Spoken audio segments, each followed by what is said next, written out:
मित्रों प्रणाम। हमारा आज का विषय है कि क्या आत्मा एक फील्ड है। कृपया चैनल को सब्सक्राइब कर लें और बेल आइकॉन को भी प्रेस कर लें। मित्रों, यदि हम इस प्रकृति का विश्लेषण करें तो हमें पदार्थों की भिन्न भिन्न अवस्थाएं ही दिखाई देंगी। सॉलिड, लिक्विड, गैस, परमाणु, परमाणु के कण और फील्ड, अर्थात फील्ड से लेकर के सॉलिड तक ये प्रकृति अनेक आयामों में बटी हुई है। आत्मा क्या है?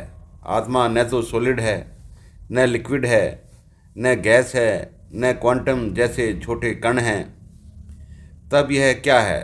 तब यह केवल एक फील्ड है, क्योंकि सारा ब्रह्मांड, सारी प्रकृति और सारा जीवन फील्ड के माध्यम से ही गतिमान है। पदार्थ से पदार्थ का संबंध भी फील्ड के माध्यम से ही होता है। पृथ्वी और सूर्य का संबंध केवल फील्ड के माध्यम से ही संभव हो पाता है, जिसे हम ग्रेविटी कहते हैं। इसी प्रकार हर वस्तु अपना एक फील्ड रखती है, जो उसकी आत्मा कहलाता है। यह फील्ड ब्रह्मांड के संदर्भ में ईश्वर, ब्रह्म या आकाश तत्व कहलाता है।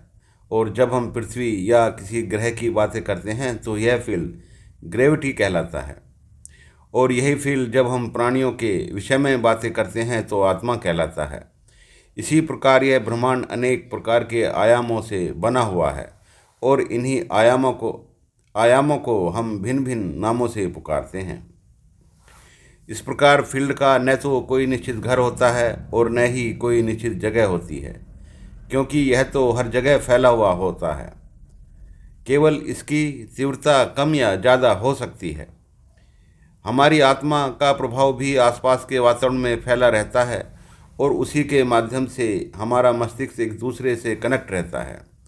फील्ड कहीं एक जगह रहता नहीं, वह हर जगह विद्यमान रहता है और प्रत्येक वस्तु उसी फील्ड के आधार पर अपने गुण धर्म व्यक्त करती है।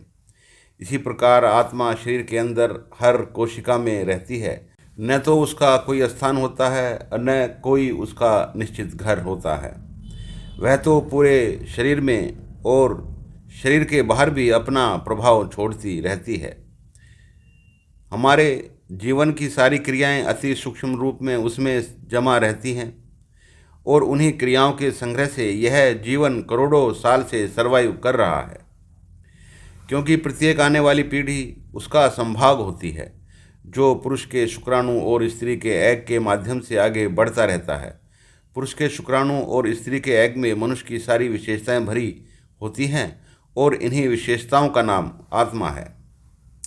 मित्रों, जीवन की विशेषताएं आत्मा के रूप में ही संग्रहित होती हैं, जो पीढ़ी से पीढ़ी के द्वारा आगे बढ़ती जाती हैं। न तो स्वतंत्र रूप से आत्मा की कोई इच्छा होती है और न वह जन्म लेने को आतुर होती है। आत्मा की इच्छा तभी तक अस्तित्व में रहती है जब तक शरीर रहता है। शरीर के पश्चात आत्मा की कोई इच्छा नहीं होती। तृप्ति और अतृप्ति का संबंध तभी तक है जब तक यह शरीर और मस्तिष्क है।